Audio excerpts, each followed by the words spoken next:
పిల్లరా, అబ్రహాం మంచి ప్రార్థనపరుడు. అబ్రహాముని దేవుడు ఏ ప్రాంతాన్ని వెళ్ళమన్నా ఆ ప్రాంతాన్ని వెళుతున్నప్పుడు ఒక బలిపీఠం కట్టి అక్కడ యెహోవా నామమున ప్రార్థన చేసేవాడు అబ్రహాము. అలాంటి అబ్రహాము, దేవుడు అబ్రహాముని పరిశోధించే సమయంలో దేవుడు అబ్రహాముకి లేక పుట్టిన కుమారుడిని ఇస్సాకును బలిగా అడిగినప్పుడు అబ్రహాము వెనకడికి వేయలేదు. ఎందుకంటే నా దేవుడు నా పట్ల న్యాయము చేస్తాడు, నా దేవుడు నన్ను చూస్తున్నాడు కాబట్టి ఖచ్చితంగా నా పట్ల దేవుడు మేలు చేస్తాడని విశ్వాసము అబ్రహాము దేవుడు ఉంచాడు. కాబట్టి అబ్రహాం పట్ల దేవుడు గొప్ప కృప చూపిస్తున్నాడు. చూడండి, ఈరోజు పిల్లరా, మనము కూడా అబ్రహాం వంటి విశ్వాసం కలిగి జీవించాలి. ప్రతి దినం కూడా ప్రార్థనలో పెనుగులాడుతూ దేవుని యొక్క మాటకు లోబడి జీవిస్తూ మనము దేవుని దగ్గరగా, దేవుని సమీపంగా జీవించాలి. ఎందుకంటే దేవుడు మనల్ని కూడా చూస్తూ ఉన్నవాడు, ఆయన చూస్తున్న దేవుడు. కాబట్టి దేవుడు పిల్లరా మన పట్ల మేలు చేసేవాడు, దేవుడు కనికరం కలిగిన వాడు, దేవుడు కృప కలిగిన వాడు.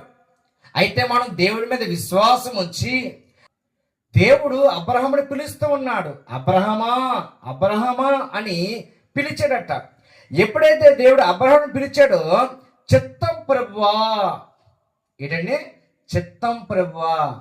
ఇక్కడ ఏమంటే ఎంత ప్రార్థనపడు కాబట్టి అబ్రహాము దేవుని స్వరం వింటాడు.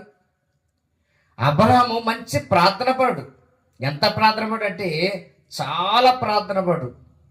అయితే అబ్రహాం అన్నాడు కదా, చిత్తం ప్రభువా, నువ్వు దేవుడికి భయపడేవాడు అని నాకు ఇప్పుడు కనబడుచున్నది, నాకు ఇందువల్ల నాకు తెలుసున్నది అని దేవుడు అబ్రహాం విషయంలో గొప్ప సాక్ష్యం ఇస్తూ ఉన్నాడు.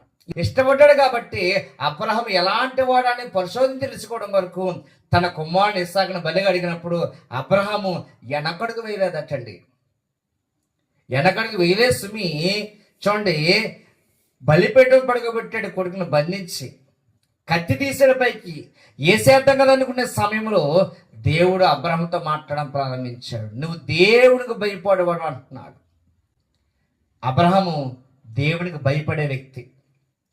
చూడండి పిల్లరా, అబ్రహాం మనం ఎందుకు జ్ఞాపకం చేసుకోవాలంటే అబ్రహాం అట తన కుమారుడిని ఇస్సాకుని బలిగా ఇవ్వడం కొరకు సిద్ధపడ్డాడు. దేవుడు కదా, నువ్వు దేవునికి భయపడువాడవు.